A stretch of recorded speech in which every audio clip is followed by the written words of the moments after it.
It's your girl Chanel from Complex Simplicity. Happy Wednesday, hump day. Getting over the week. I'm almost halfway through, more than halfway through. Hope you had a great day. And I wanted to do a vlog. I know that I said that I was going to give a review of another book that I was reading, and that is Issa Rae's book entitled The Misadventures of Awkward Black Girl. This one right here. And I was reading it. I started reading it before I was into the whole Charlemagne's book of Black privilege. Opportunity comes to those who create it. And then I was reading it simultaneously as I was getting through that audiobook. And I had like the last 20 pages to read, and for some reason it took me a while to get through it, but yes, I finished the book.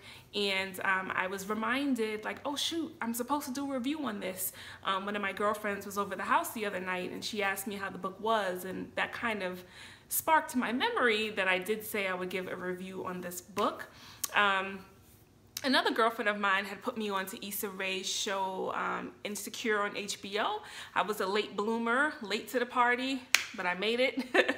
So I binge watched it and loved it, and I'm so ready for the new season to start in a few weeks. And so of course that made me want to go out and actually buy this book and read it to hear more about Issa Rae's story. I love the fact that, you know me, she lives in her truth, you know, she's that awkward black girl and she owns it and it works for her. I feel like when you are who you are, whatever you put your hands to do, 9 out of 10 times is going to work out very well for you. I'm pretty sure that there are a lot of black young ladies and just women in general who can identify with feeling awkward, socially awkward.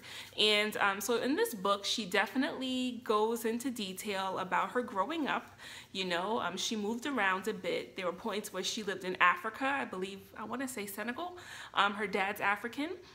And then there were times where he was a doctor as well. So then there were times where she lived in Potomac, Maryland, and then she ended up moving to Los Angeles. And so just naming those 3 locations already kind of tells and shows you the different atmospheres she probably had to adapt to, right?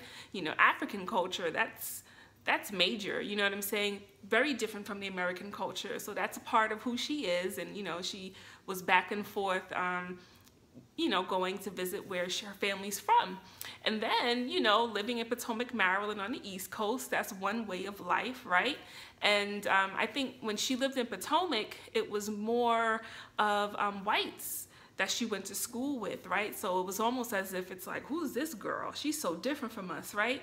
And then when she moves to Los Angeles, it's almost like, girl, you ain't black enough, you know, like, black girls don't talk like that, you know, I guess because she would talk properly, and, you know, life was a little bit different with her experiences. And so, you know, she talks a lot about the struggle of trying to fit in and having those awkward moments, being that black girl that doesn't know how to dance well, you know, not really gelling and understanding probably how to talk to guys or how to relate to them, you know, not being the girl that's that into fashion, not being like the popular it girl, right? And so she talks about her journey from childhood to college to after college. She lived in New York when she graduated from college. And so it's like a pretty good story. I like Issa Rae's humor. She has a different type and style of humor. I love that she used so many big vocabulary words throughout the book, which is great for me. You know, I felt like I was like almost, you know, preparing for like SATs back in high school days with some of the vernacular that she would use, which I think is dope. You know, we don't always have to write on a certain level. It's okay to write on a level that is scholarly in some way, but at the same time, you know, you do get a sense of the hood, you know, the environments that she was around, her culture, who she is, her family. You know, she talks about how her parents divorced unexpectedly and a whole bunch of different things that helped her, molded her to be the Issa Rae that we all know and love today. And so I definitely would suggest that you read this book. You know, if you're into Issa Rae, you love the show Insecure, you're curious about how she really like did her thing and made it. And I love the fact that she made it while all being true to who she is, right? You know, pitching different show ideas. She had the YouTube series, The Misadventures of Awkward Black Girl, you know, so it all makes sense, you know what I'm saying? And it always motivates and encourages me. As you know, I'm always trying to pinky and brain it, build this brand, right? And I love the fact that she stuck to her guns. She took, you know, and did art in the way that was true to her, what her vision is and was and who she is. You know what I'm saying? It's so easy to want to conform out here to be successful.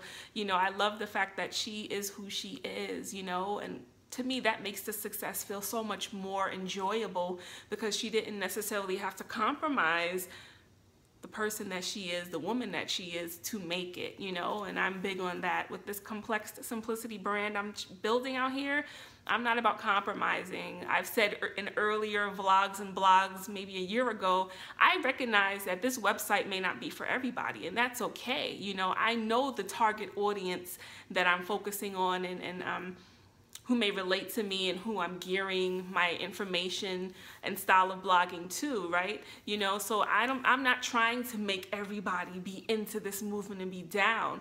But if it resonates with you, you know, if you identify with a lot of the major things that I talk about and discuss and what my a lot of my mantras are and how I live my life, then come on, get down with this movement. You know, I don't want to compromise and change things up. You know, there are plenty of times, you know, with my vlogs, I can have all this stage coolness in the background, which makes things seem perfect. I like the rawness and the edge. A lot of people may be like, she's still on an amateur level. She ain't ready yet. But I feel like my product is really the material that I talk about, not how the background looks, not necessarily how I'm looking, you know what I'm saying? I'm makeup free today, you know, like I don't feel the need to always be a certain way because my brand is owning who you are, loving who you are, getting to know who you are, and also, you know, challenging us about certain things that we as humans do. And so I don't feel that my product will always call for me to be on and to look a certain way all the time, or for the background to be this. Everybody that blogs does the stage things. I like the fact that I'm raw and different. As I always say, my style of blogging and vlogging is very unconventional in some ways, and I love that. That's part of what I'm trying to build, right? And so, you know, some people get with it, ride out with me, and some people may be like, that ain't for me, which is okay. Like I said, it's about knowing who your target audience is and not compromising. Like, my message is what my message is. I'm very clear on what the message is and what the purpose is behind all of this. And so the Issa Rays out there only continue to inspire me to continue to do what I feel in my heart of hearts, my gut, what I should be doing, you know, and how I should be doing it, you know. So I love when I'm fueled, able to read books, listen to interviews, you know, watch the projects, look at the brands of people who are out here just doing it and being themselves while they're doing it, right? Having a message, something to say, you know. And for her, her movement is, it's all right. If you're an awkward girl out here, that's all good, right? We don't have to conform and fit in and feel like socially we have to be a certain way.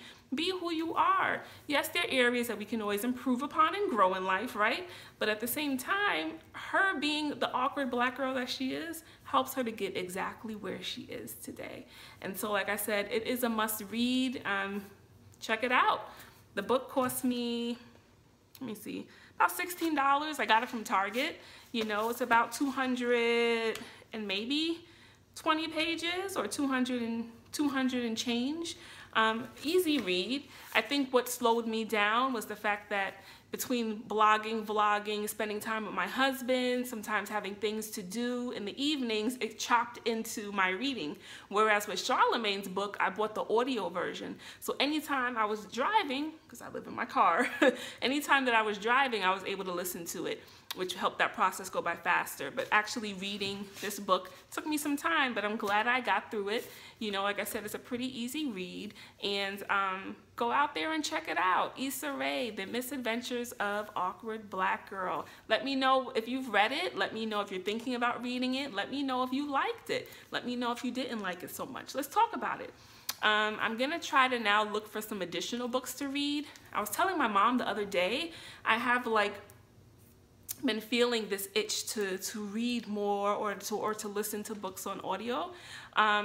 So I'm definitely ready to dive into the next book, and you know, whichever book I read or listen to, I will do a vlog about, because you know, it could be helpful to a lot of us out here, and I will share, you know, whatever stories and interesting biographies or whatever it is that I'm reading with you all. Also, hit me up and let me know if there's something you read that's dope that maybe I should read and review. Thanks again. Continue to head to complexsimplicity.com, and until next time.